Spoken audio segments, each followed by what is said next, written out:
നമ്മളിന്ന് കേൾക്കാൻ പോകുന്ന കഥ വരരുചി വിവാഹിതനാകുന്നു. ഈ കഥ എടുത്തിരിക്കുന്നത് പറയിപ്പെറ്റ പന്തീരുകുലം എന്ന പുസ്തകത്തിൽ നിന്നാണ്. കടപ്പാട് വീണ പബ്ലിക്കേഷൻസ്, പേട്ട, തിരുവനന്തപുരം. അപ്പോൾ നമുക്ക് കേൾക്കാം. കഥയിൽ ചോദ്യമില്ല. വരരുചി വിവാഹിതനാകുന്നു.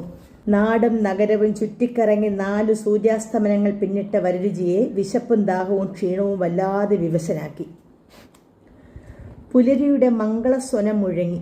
കിഴക്കൻ ചക്രവാളത്തിൽ അരുണിമ പരന്നു. പ്രഭാതസൂര്യങ്ങളുടെ മോഹന വർണ്ണങ്ങൾ പുഷ്കലമായ പകലിനു വരവേൽപ്പ് നൽകി. അങ്ങകലെ ശുക്രന്റെ കൈവിളക്കുമേന്തി ഉഷസ്വരവായി. വരരുചി നടന്ന് വിജനമായ ഒരു പ്രദേശത്ത് എത്തിച്ചേർന്നു. അവിടെ ആ ഉൾനാടൻ ഗ്രാമത്തിനൊത്ത നടുവിൽ കൈത്തോട്ടിനരികിൽ ചുറ്റുമതിൽ കെട്ടോടുകൂടിയ ഒരു ക്ഷേത്രം വരരുചി കണ്ടു.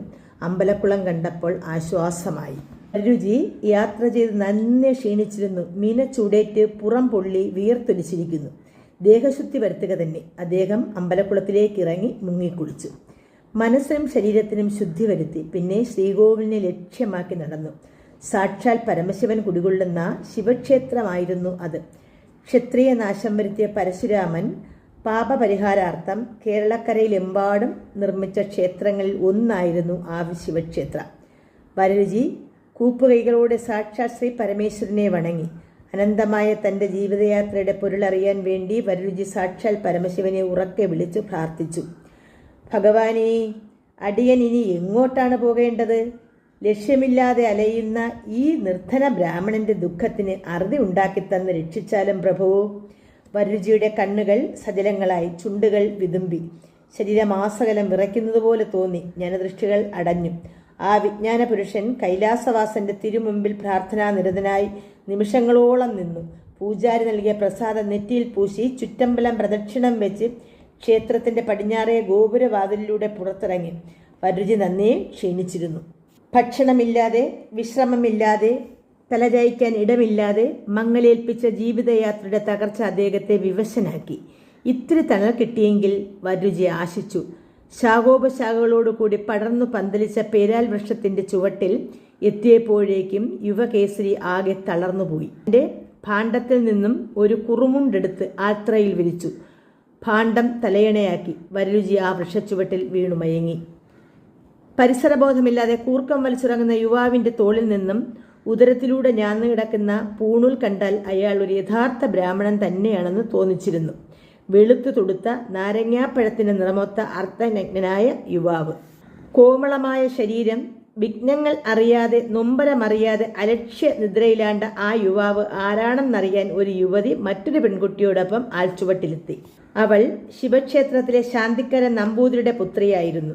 സോമവാര വ്രത അനുഷ്ഠാന വേളയിൽ ശിവദർശനം കഴിഞ്ഞ് മടങ്ങുമ്പോഴാണ് ആൽത്തറയിൽ അലസമായി ഉറങ്ങുന്ന പൂണൂലിട്ട യുവാവിനെ കാണാൻ ഇടയായത്. അവൾ കൂട്ടുകാരിയോട് ഉറങ്ങുന്ന ബ്രാഹ്മണ യുവാവിന്റെ അംഗചേഷ്ടകളെക്കുറിച്ച് തമാശ രൂപത്തിൽ എന്തോ പറഞ്ഞ് നടന്നകന്നു.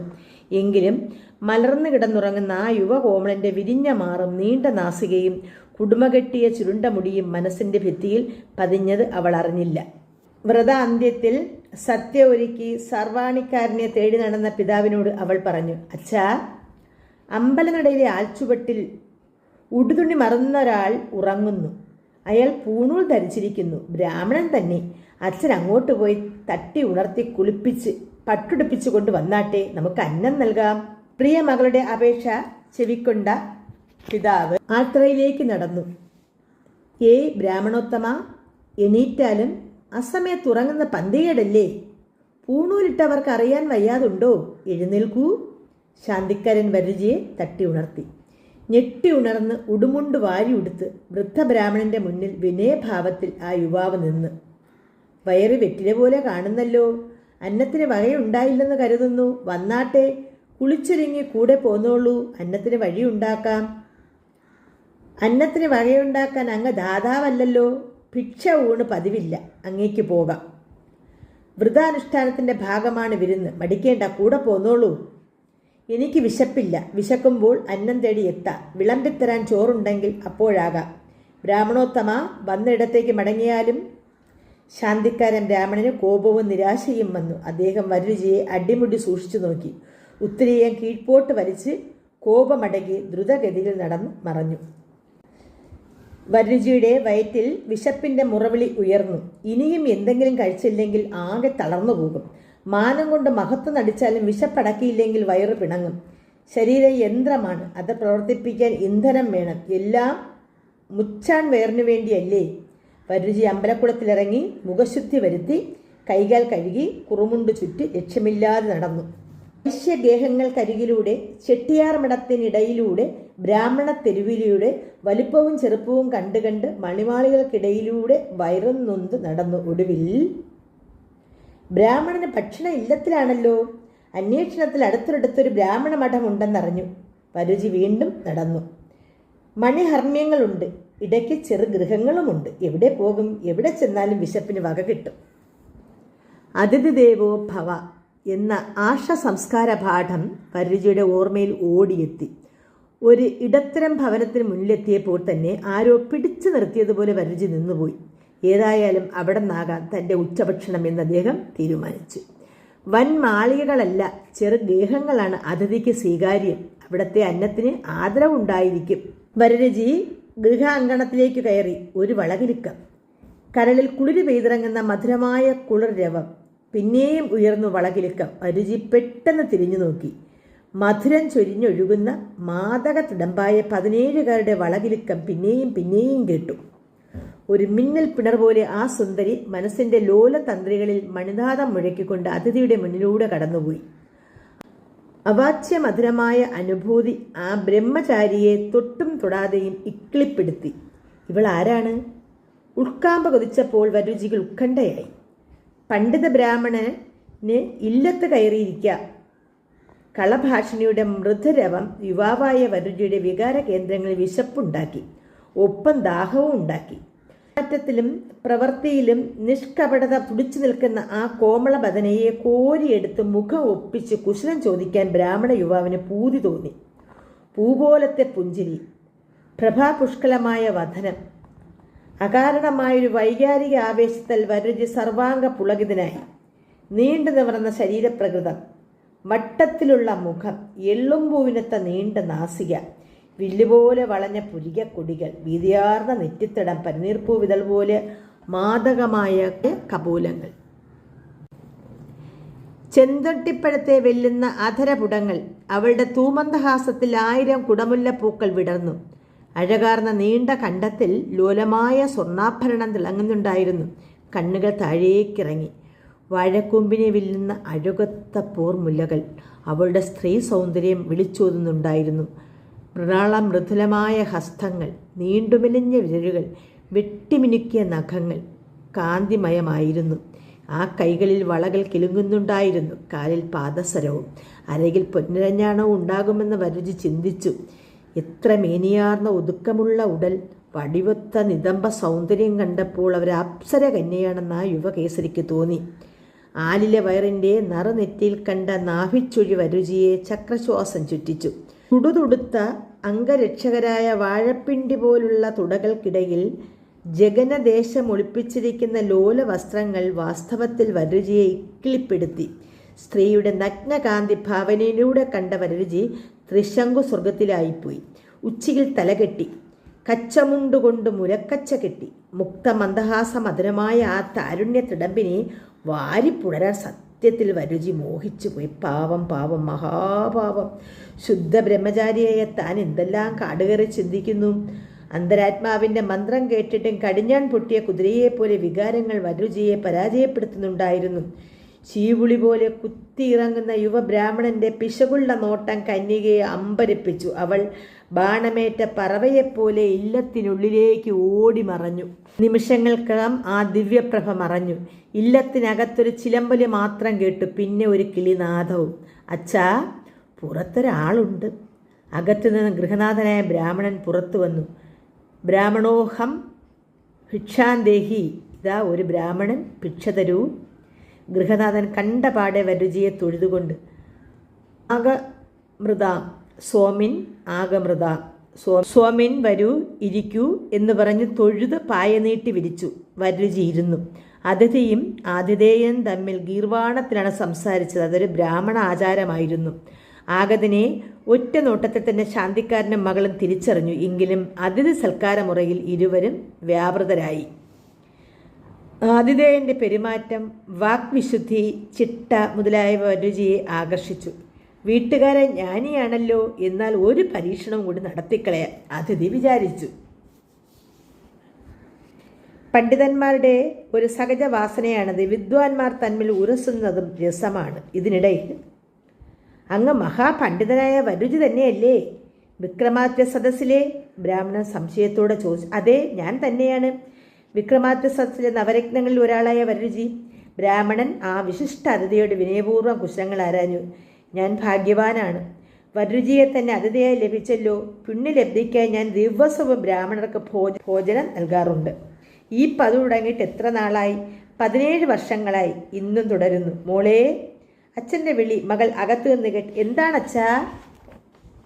ഇന്നത്തെ അതിഥി വിശിഷ്ടനാണ്. ഇഷ്ടഭോജനം ഒരുക്കണം. ഞാൻ ആ തിടുക്കത്തിലാണച്ഛാ. എങ്കിൽ കുളി കഴിഞ്ഞ് വരാൻ പറയട്ടെ. സ്നാനത്തിനുള്ള ഒരുക്കങ്ങളും പൂർത്തിയാക്കിയിട്ടുണ്ട്. മനസ്സിൻ്റെ വാതായനങ്ങളെ മലർക്കെ തുറന്ന ആ തരുണിയുടെ സ്വരം കേൾക്കാൻ വരരുചി ഒന്നുകൂടി മോഹിച്ചു. ആരാണ് ഈ പെൺപിറവി? അകൃത്രിമ രമണീയമായ സൗന്ദര്യം തൻ്റെ ഹൃദയത്തെ മതിപ്പിച്ചിരിക്കുന്നു. ഈ കന്യക ആരാണ്?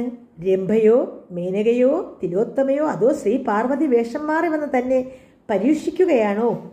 സ്ത്രീ സാമീപ്യം കൊതിക്കാതിരുന്ന തന്നിൽ ഒരു വികാര സമുദ്ര ഇരുമ്പി മറയുന്നു. നിയന്ത്രണങ്ങൾക്കും അപ്പുറം തന്നെ മാടി വിളിക്കുന്ന സ്ത്രീ സൗന്ദര്യം. എന്തൊരു ശബ്ദമാധുരി! അവളൊരു ദേവത തന്നെ. എന്താണാവോ വരരുചി ചിന്തിക്കുന്നത്? ഇനി കുളിക്കരുതോ? ഊണിന് കാലമായി. കുളിക്കുന്നതിന് മുമ്പ് 10 വട്ടങ്ങൾ ഒരുക്കി വയ്ക്കണം. പൂജാകർമ്മങ്ങൾ വിധി പോലെ നടത്തണം. പിന്നെ ഊണ് കഴിക്കാൻ. എന്നെ ഉണ്ണിക്കാൻ തുടങ്ങുന്നവർക്ക് നന്നേ ക്ലേശിക്കേണ്ടി വരും. അത് കാരണം ഞാൻ സത്യ ഊണിന് ഒരിടത്തും കൂടാറില്ല. ഇവിടെ ഇല്ലത്ത് വന്നപ്പോൾ എനിക്ക് ദാഹവും വിശപ്പും ക്ഷീണവുമൊക്കെ ഒന്നിച്ച് അനുഭവപ്പെട്ടു. ഉണ്ടുറങ്ങി ക്ഷീണം തീർത്ത് പോകാമെന്ന് കരുതി. എന്താണ് ക്ലേശങ്ങൾ? അങ്ങയുടെ ശീലം അറിയിക്കുകയേ വേണ്ടു. എൻ്റെ മകൾ ഇതെല്ലാം ചിട്ടയോടെ ഒരുക്കിത്തരും. അപ്പോൾ മകൾ സമർത്ഥയാണല്ലേ? അവളല്ലേ എൻ്റെ സ്വത്ത്. അവളാണ് എൻ്റെ എല്ലാ ഐശ്വര്യവും. കണ്ണിൽ പുണ്ണിനും കണ്ണാടി വേണ്ട. എല്ലാം കണ്ടനുഭവിക്കാമല്ലോ. അകവാതിലിൻ്റെ മറവിലൂടെ വരരുചിയുടെ പൂജാരീതികളും ശീലങ്ങളും കേൾക്കാൻ അവൾ കാതോർത്ത് നിന്നു. സ്നാനം കഴിഞ്ഞ് ഇല്ലത്തിൽ കാലുകുത്തുമ്പോൾ എനിക്ക് മാറാൻ വീരാളിപ്പട്ട് വേണം. ഞാൻ ഉണ്ണാൻ തുടങ്ങുന്നതിന് മുമ്പ് 100 പേർക്ക് ഭക്ഷണം കൊടുക്കണം. അങ്ങ് എന്താണ് ഈ പറയുന്നത്? ആതിഥേയ ബ്രാഹ്മണൻ ചോദിച്ചു. ആതിഥേയരെ തീർന്നില്ല, ഇനിയും ഉണ്ട്, കേട്ടോളൂ. 108 കറികളുണ്ടെങ്കിലേ ഞാൻ സദ്യ ഉണ്ണാറുള്ളൂ. 108 കറികളോ? ഗൃഹനാഥൻ വീണ്ടും ആശ്ചര്യത്തോടെ ചോദിച്ചു. അതൊന്നും കേൾക്കാത്ത മട്ടിൽ വരരുചി തുടർന്നു. ഊണ് കഴിഞ്ഞാലുടനെ തന്നെ എനിക്ക് 3 പേരെ തിന്നണം. പിന്നെ 4 പേർ ചുമക്കുകയും വേണം. ഈ വ്യവസ്ഥയ്ക്ക് തയ്യാറാണെങ്കിൽ മാത്രമേ എനിക്ക് സ്നാനം നടത്താവൂ. ആരാധ്യനായ വരരുചി തൻ്റെ അതിഥിയായി വന്നതിൽ സന്തോഷം പൂണ്ടുന്ന ബ്രാഹ്മണൻ ജീവച്ഛവം പോലെ നിന്നു.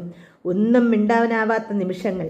ഗൃഹനാഥൻ്റെ ദയനീയ ഭാവം വരരുചി അറിഞ്ഞതായി പോലും ഭാവിച്ചില്ല. വാതിലിനരികിൽ നിന്നും ഇടയ്ക്കിടെ അടക്കിപ്പിടിച്ച പൊട്ടിച്ചിരി ഉയർന്നു. കൂട്ടത്തിൽ ഒരു കളമുരളീരവും. അച്ഛൻ എന്തിനു പതറുന്നു? ഇവിടെ എല്ലാം ശരിയാക്കി വെച്ചിട്ടുണ്ട്. അതോട് കുളിച്ചു വരാൻ പറഞ്ഞാലും പിന്നെ എല്ലാം വിളമ്പിക്കൊള്ളാം. വീണക്കമ്പി മുറുക്കിക്കെട്ടിയ ശബ്ദം. അതിൽ താരളം വിരത്തുമ്പ് തലോടിയതുപോലെ ഈണം. അത് കേട്ട് മതിവരാത്ത വരരുചി എണ്ണ തേച്ചു ദേഹശുദ്ധിക്കായി മറഞ്ഞു. ബ്രാഹ്മണൻ തൻ്റെ മകളെ ദയനീയമായി നോക്കി. മോളെ, അച്ഛൻ്റെ മാനം കാക്കാനായി നീ അദ്ദേഹത്തെ തെറ്റിദ്ധരിപ്പിച്ചതാണോ? അദ്ദേഹം വിക്രമാദിത്യ സദസ്സിലെ മഹാപണ്ഡിതനാണ്. വരുംകാല ജ്ഞാനമുള്ള ഗണിതശാസ്ത്ര പണ്ഡിത ശിരോമണിയാണ്. കഴിയാത്ത കാര്യങ്ങൾ എന്തിനാ മോളെ ഏറ്റുപിടിച്ചത്? ഉള്ളത് കൊടുത്ത് തൃപ്തിപ്പെടുത്തുകയല്ലേ വേണ്ടൂ. ഇല്ലാത്തതൊക്കെ കൊടുക്കാമെന്ന് പറഞ്ഞ് ആശ കൊടുക്കുന്നത് ശരിയാണോ? അച്ഛൻ്റെ മകൾ തെറ്റ് ചെയ്യുകയില്ലെന്ന് 17 വർഷങ്ങൾ കഴിഞ്ഞിട്ടും അച്ഛൻ അറിയില്ലേ? കഴിയാത്തത് പറയൂല, ഇല്ലാത്തത് ഉണ്ടാക്കി കൊടുക്കുകയുമില്ല. ഞാനെല്ലാം ഒരുക്കട്ടെ. അവൾ അകത്തേക്ക് ഓടി. തൻ്റെ മകൾ അക്ഷയപാത്രമായി മാറുകയോ? 100 ആൾക്ക് 108 കറി കൂട്ടി ചോറ് വിളമ്പണം. 3 പേരെ തിന്നണം. ചുമക്കാൻ 4 പേർ. എന്താണ് ഇതിൻ്റെയൊക്കെ അർത്ഥം? പാവം ഗൃഹനാഥൻ ആകെ വലഞ്ഞു. വെളുക്കാൻ തേച്ചത് പാണ്ടായി പോയോ? വിശിഷ്ട അതിഥി വിനവരുത്തി വയ്ക്കുമോ? മഹാമനുഷ്യൻ്റെ അപ്രീതി അപമാനമല്ലേ? എന്തെങ്കിലും ആകട്ടെ, അനുഭവിക്കുക തന്നെ. അദ്ദേഹം ഓർമ്മയിൽ വന്ന പരദൈവങ്ങളെ വിളിച്ചുള്ളുരുക പ്രാർത്ഥിച്ചുകൊണ്ട് സ്നാനത്തിന് പോയ വരരുചിയെ അനുഗമിച്ചു. കുളി കഴിഞ്ഞ് വരരുചി ഗൃഹനാഥനോടൊപ്പം ഉമ്മറത്തെത്തി. വീരാളിപ്പട്ടിനെ കൈനീട്ടുന്ന വരരുചിക്ക് കൊടുക്കാൻ എന്ത് സൂത്രമാണ് മകൾ ഒപ്പിച്ചിരിക്കുന്ന ബ്രാഹ്മണൻ സൂക്ഷിച്ചു നോക്കി. ഒരു ചെറിയ പീഠത്തിൽ ഒരു ചീന്തൽ കോണകം ഇരിക്കുന്നത് കണ്ട് ഗൃഹനാഥൻ ചോദിച്ചു, മകളെ, വീരാളിപ്പട്ട് എവിടെ? ചീന്തൽ കോണകം അവിടെ ഉണ്ടല്ലോ, അതാണച്ചാ വീരാളിപ്പട്ട്. ബ്രാഹ്മണന് കാര്യം ബോധ്യമായി. തൻ്റെ മകൾ ബുദ്ധിമതി തന്നെ.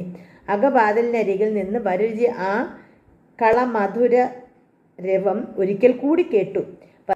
വരരുചി വിപ്രകന്യക ഒരുക്കി വെച്ചിരുന്ന ചീന്തൽ കോണകം എടുത്ത് മറവിൽ നിന്നൊടുത്തു. ബ്രാഹ്മണൻ മകളുടെ മുന്നിൽ വീണ്ടും ഒരു സംശയം ഉന്നയിച്ചു. 100 പേർക്ക് ഭക്ഷണം കൊടുക്കണ്ടേ? വൈശ്യം കഴിക്കാനുള്ള എല്ലാവിധ ഒരുക്കങ്ങളും ഇതിനകം അവൾ ചെയ്തു കഴിഞ്ഞു. പുഷ്പങ്ങളും ഹവിസും ചന്ദനവും കിണ്ടിയും ജലവും ഒരുക്കി വെച്ചവൾ പിതാവിനോട് മൊഴിഞ്ഞു. വൈശ്യം കഴിക്കാനുള്ളതെല്ലാം ഒരുക്കി വെച്ചിട്ടുണ്ട്. പൂജ നടത്താൻ അതിഥിയോട് അച്ഛൻ പറഞ്ഞാലും. നാണത്തിൽ പൊതിഞ്ഞ ഈണത്തിനൊത്ത വളകിലുക്കവും കാൽച്ചിലമ്പൊലിയും പണ്ഡിത വിപ്രൻ കേട്ടു. വരരുചി വൈശ്യപൂജ നടത്തി 100 ദേവന്മാരെ സംതൃപ്തരാക്കി.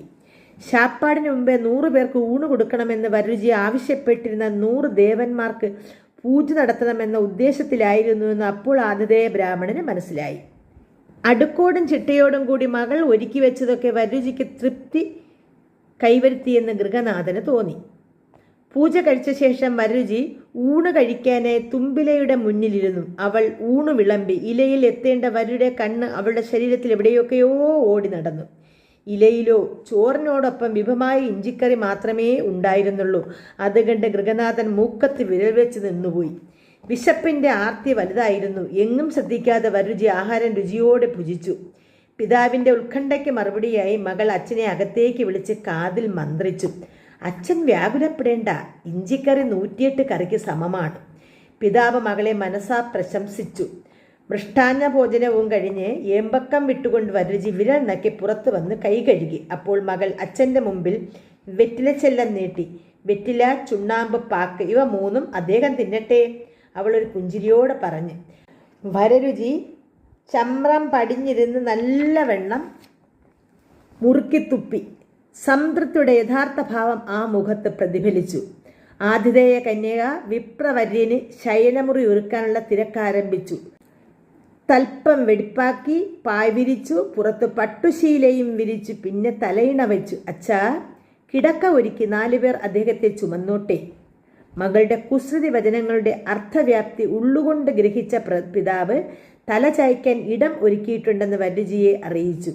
4 പേർ തന്നെ ചുമക്കണം എന്ന് വരരുചി കൽപ്പിച്ചത് 4 കാലുകളുള്ള കട്ടിൽ വേണമെന്നായിരുന്നു ആതിഥേയൻ ചിന്തിച്ചു.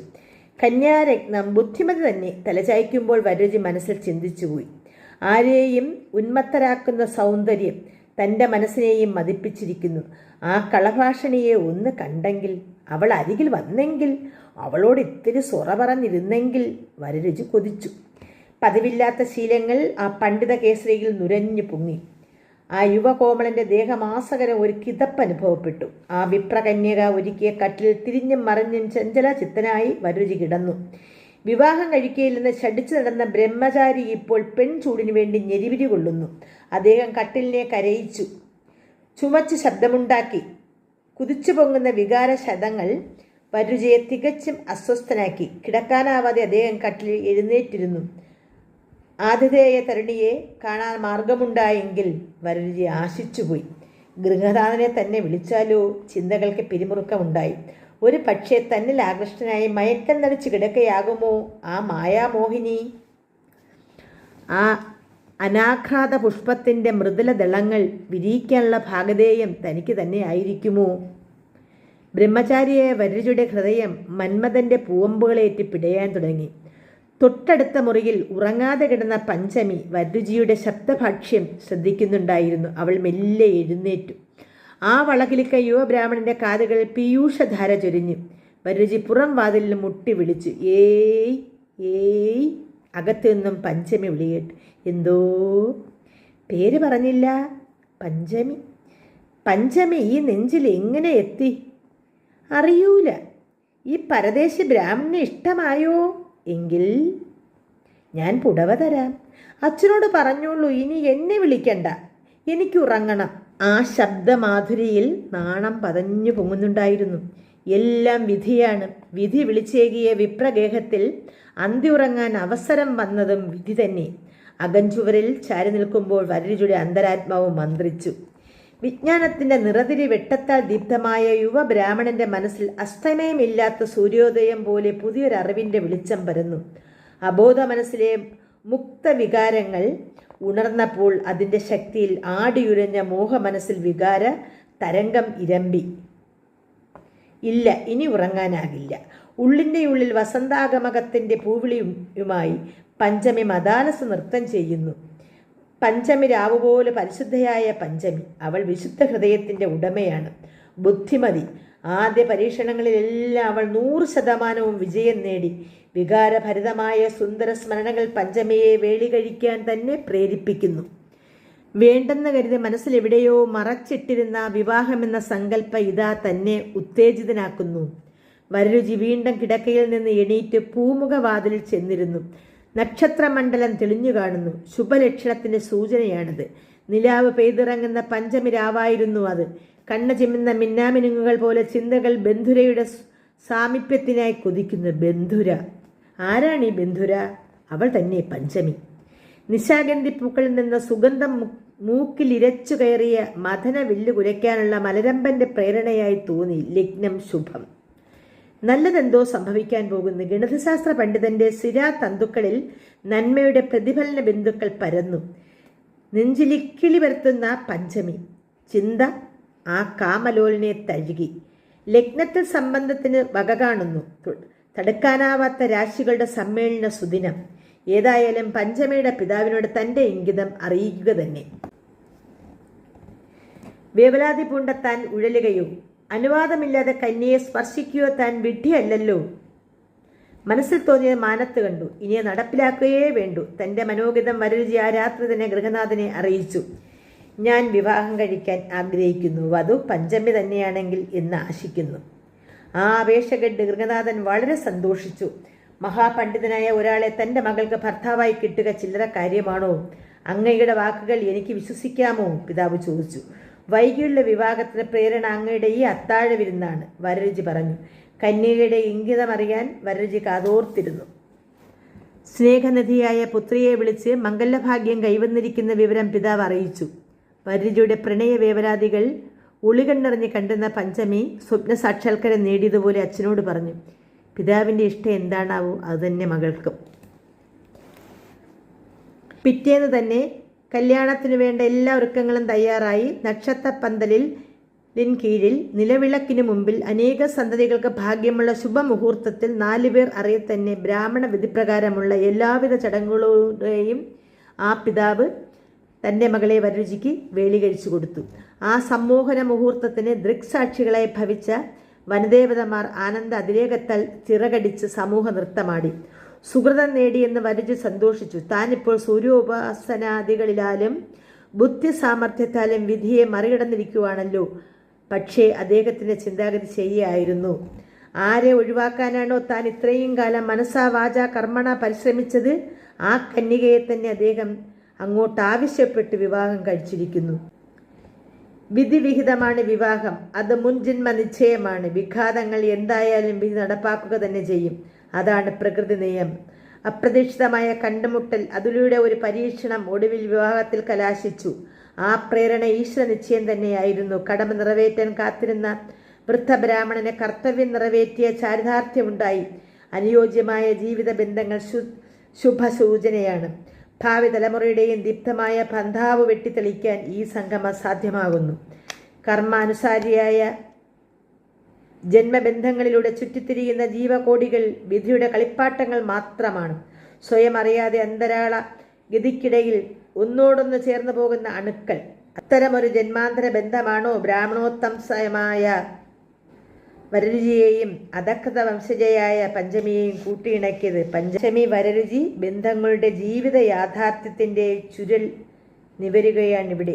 ഇപ്പോൾ നമുക്കിതിവിടെ അവസാനിപ്പിക്കാം. ഇനി അടുത്ത കഥ നമ്മൾ കേൾക്കാൻ പോകുന്നത് ഒരു കഥയുടെ ചുരുൾ അഴിയുന്നു. അപ്പം കഥ എന്താണെന്ന് ഞാൻ പറയാതെ തന്നെ നിങ്ങൾക്കറിയാമല്ലോ. നമ്മൾ നേരത്തെ ഒരിക്കലും ഇതിൻ്റെ കഥ പറഞ്ഞ് നിർത്തിയിട്ടുണ്ടായിരുന്നു. അപ്പോൾ ഇനി നമ്മൾ അടുത്ത് കേൾക്കാൻ പോകുന്നത് ഇതാണ്. അപ്പോൾ എല്ലാവർക്കും നന്ദി, നമസ്കാരം.